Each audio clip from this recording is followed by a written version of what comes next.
ਭਾਈ ਜਾਨ ਐਕਸਟਰਾ ਲਈ HT extra ਲਈ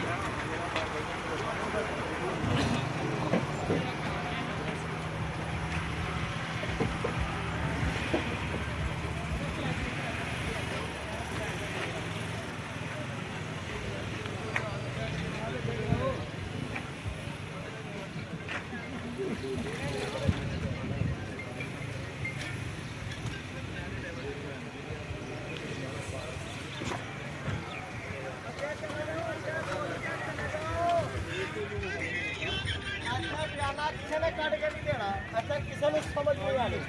ਕਿ ਮੈਂ ਕਿੰਨੇ ਦੀ ਗੱਡੀ ਲਾਣੀ ਹੈ ਜਿਹੜਾ ਫੈਸਲਾ ਹੋਣਾ ਅੱਗੇ ਹੋਣਾ ਅੱਗੇ ਟੁਰ ਜਾਓ